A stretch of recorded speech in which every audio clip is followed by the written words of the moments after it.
ড্রোনের গোয়েন্দাগিরি। বাংলাদেশকে কেন দায়ী করছে ভারত? কি ঘটছে সীমান্তে?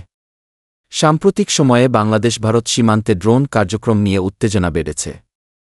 ভারত অভিযোগ করেছে যে বাংলাদেশি ড্রোনগুলো তাদের সীমানার কাছে গোয়েন্দাগিরি চালাচ্ছে। তবে বাংলাদেশ এই অভিযোগকে সম্পূর্ণ ভিত্তিহীন বলে দাবি করেছে। এ নিয়ে উভয় দেশের মধ্যে কূটনৈতিক আলাপ আলোচনা জোরদার হয়েছে। ভারতের পক্ষ থেকে জানানো হয়েছে, পশ্চিমবঙ্গ, আসাম এবং ত্রিপুরা সীমান্ত এলাকায় একাধিকবার ড্রোনের উপস্থিতি লক্ষ্য করা গেছে। তাদের মতে, এসব ড্রোন সীমান্তবর্তী সেনা ঘাঁটি এবং গুরুত্বপূর্ণ স্থাপনা সম্পর্কে তথ্য সংগ্রহের চেষ্টা করছে।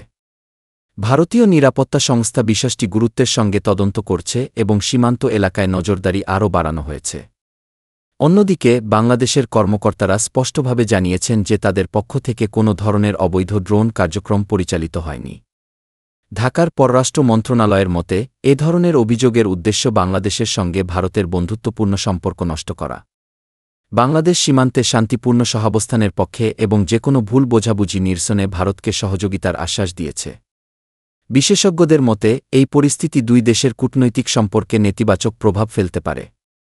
সীমান্ত এলাকায় ড্রোন কার্যক্রম এবং তথ্য সংগ্রহ নিয়ে উদ্ভূত বিতর্ক আরও বড় আকার ধারণ করলে এটি আঞ্চলিক স্থিতিশীলতার জন্য হুমকি হয়ে দাঁড়াতে পারে। দুই দেশের সাধারণ জনগণ এই বিষয়ে উদ্বেগ প্রকাশ করেছে। সীমান্তবর্তী এলাকায় বসবাসকারী মানুষজন নিজেদের নিরাপত্তা নিয়ে শঙ্কিত। উভয় দেশের সরকারকে দায়িত্বশীল আচরণ করার এবং সমস্যা সমাধানে যৌথ পদক্ষেপ নেওয়ার আহ্বান জানিয়েছে তারা। সীমান্তের উত্তেজনা নিরসনে দুই দেশের মধ্যে উচ্চ পর্যায়ের বৈঠক অনুষ্ঠিত হতে পারে বলে আশা করা হচ্ছে। কূটনৈতিক চ্যানেলগুলো এই সমস্যা সমাধানের জন্য কাজ করছে। এই বিতর্ক কেবল দুই দেশের নয়, বরং সমগ্র অঞ্চলের শান্তি ও স্থিতিশীলতার জন্য একটি বড় চ্যালেঞ্জ।